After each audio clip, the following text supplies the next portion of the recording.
जय हिंद दोस्तों, कैसे हैं आप। उम्मीद है सभी लोग अच्छे होंगे और पढ़ाई भी अच्छी चलती होगी। हाँ तो प्यारे बच्चों, आज का वीडियो आपके लिए बहुत ही कमाल का होने वाला है और ये आज के वीडियो में हम सीखने वाले हैं कि अनंत विस्तार की एक समान रूप से आवेशित अचालक समतल प्लेट के निकट वैद्युत क्षेत्र की तीव्रता। इससे पहले हमने सीखा था अनंत लंबाई के एक समान रूप से धनावेशित तार के निकट वैद्युत क्षेत्र की तीव्रता।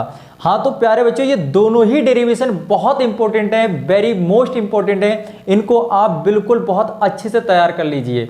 तो आज की वीडियो में हम पढ़ने वाले हैं, कोई एक समतल चादर होगी अनंत विस्तार की, जिसपे एक समान रूप से आवेशित बिखरा हुआ होगा।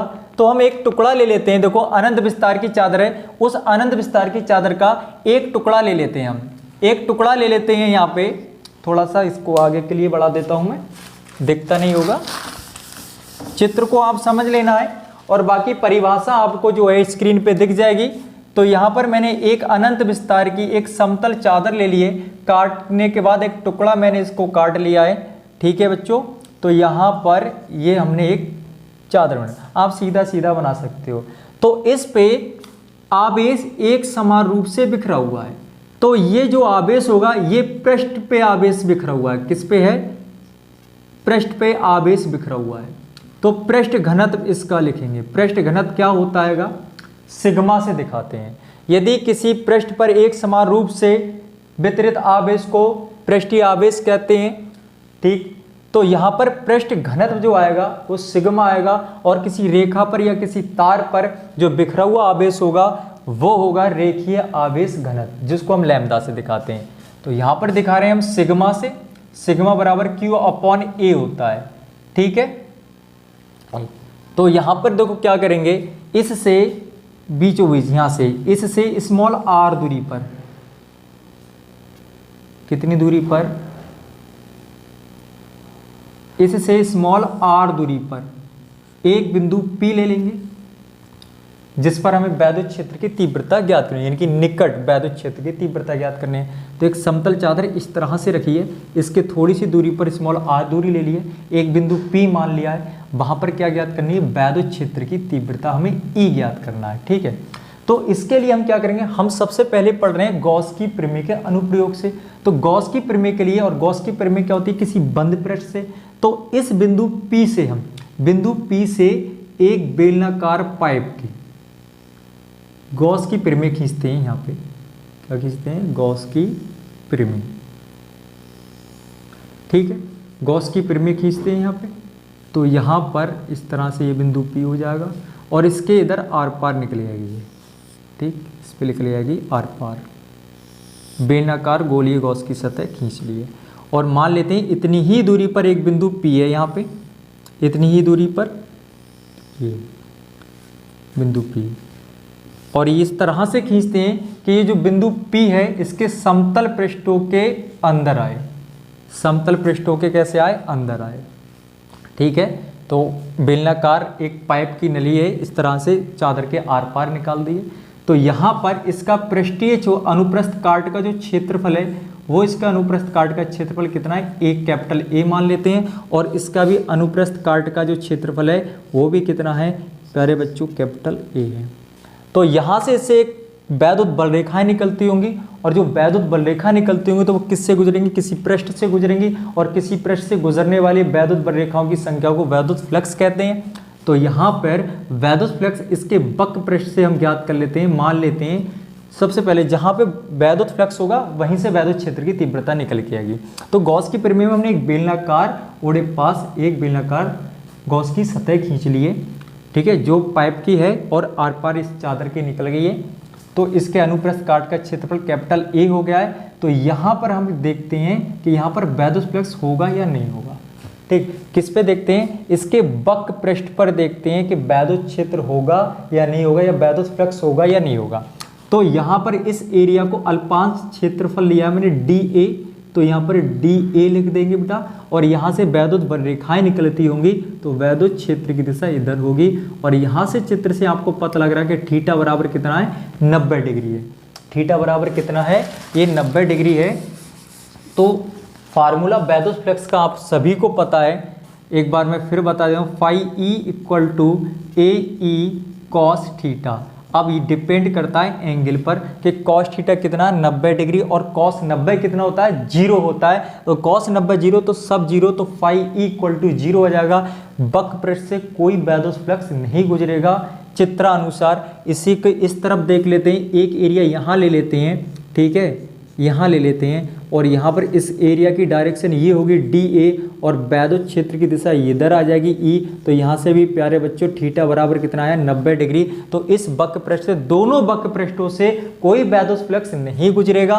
तो यहाँ से तो गुजरेगा ही गुजरेगा अनुप्रस्थ काट के क्षेत्रफल से, ठीक। तो यहाँ पर परिभाषा मैं आपको स्क्रीन पे दिखा देता हूँ, आपको दिखती होगी, एक बार बोल देता हूँ कि माना अनंत विस्तार की एक समान धनावेशित अचालक प्लेट के एक पृष्ठ पर आवेश पृष्ठ घनत्व सिग्मा है। इससे स्मॉल r दूरी पर एक बिंदु P है जिस पर हमें बैदोस क्षेत्र की तीव्रता ज्ञात करनी है और इसके दूसरी ओर इतनी ही दूरी पर एक बिंदु P है। यहाँ हम चादर के आर पार एक बेलनाकार गॉस की सतह इस प्रकार खींचते हैं कि इसके समतल सिरे P और P इससे होकर गुजरें।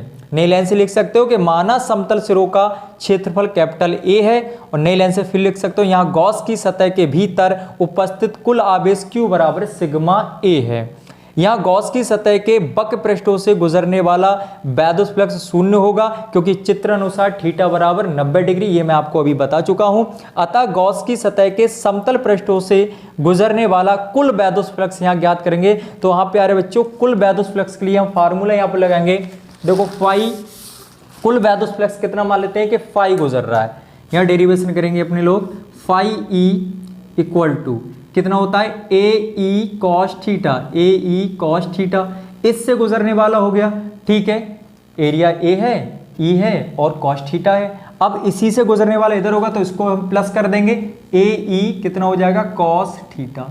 अब यहाँ पर कॉस थीटा, एक बात बताइए, यहाँ से बैदोस क्षेत्र और एरिया की डायरेक्शन में एंगल कितना बनना है, थीटा 0 डिग्री बनना है। थीटा बराबर कितना बनना है 0 डिग्री, बैदोस पर रेखा है और एरिया की डायरेक्शन दिशा जो है एक ही दिशा में है। तो थीटा बराबर कितना हो जाएगा 0 डिग्री हो जाएगा और इधर भी कितना हो जाएगा प्यारा बच्चों, थीटा बराबर 0 डिग्री हो जाएगा। तो यहाँ cos 0 और cos 0 जब आप लगाओगे और cos 0 कितना होता है 1 होता है, ए ई cos 0 डिग्री हो जाएगा यहाँ पे प्लस ए ई cos थीटा कितना 0 डिग्री और cos 0 1 होता है, 1 की मल्टीप्लाई करोगे ए ई आएगा और 1 की मल्टीप्लाई करोगे यहाँ पे भी कितना आएगा ए ई आएगा। तो phi E equal to A E हो जाएगा प्यारे बच्चों यहाँ पर प्लस और यहाँ पे कितना हो जाएगा ए ई हो जाएगा। Phi E equal to A E 2AE हो जाएगा, यहाँ पर जोड़ देंगे दोनों को 2AE। तो अब यहाँ से देखो क्या करना है, अपने लोग पढ़ रहे हैं गॉस की प्रमेय के अनुप्रयोग, और गॉस की प्रमेय के अनुप्रयोग पढ़ रहे हैं तो गॉस की प्रमेय का इसमें प्रयोग जरूर होगा। और गॉस की प्रमेय क्या होती है, यहाँ से लिख दोगे गॉस की प्रमेय से, गॉस की प्रमेय से। तो गॉस की प्रमेय आप लोग लिख लोगे एक बार, phi E equal to Q into 1/ε0 होती है, ठीक है। तो जहां फाई ई है वहां लग जाएगा q इंटू 1/ε0 लग जाएगा। तो फाई के स्थान पे कितना लिख लेंगे अपने लोग, q इंटू 1/ε0 इक्वल टू, देखो फाई के स्थान पर लिखा हमने, फाई के स्थान पर 2AE क्या लिखोगे, इक्वल टू लिखोगे 2AE लिखोगे यहाँ पे, ठीक। तो यहाँ पे q ई के यहाँ पे हम लिख सकते हैं जो यहाँ पर Q इक्वल टू, यहाँ पर आप लोग लिख सकते हो पृष्ठीय घनत्व कितना है। अच्छा Q बराबर क्या लिख सकते हो, यहाँ पर अपन लोग ने पढ़ा था पृष्ठ घनत्व, क्या पढ़ा था, Q सिग्मा बराबर Q A पढ़ा था। अच्छा तो यहाँ से Q बराबर कितना हो जाएगा, Q इक्वल टू हो जाएगा आपका Q इक्वल टू, इसके नीचे एक मानोगे तो आ जाएगा सिग्मा A, कितना आ जाएगा सिग्मा A।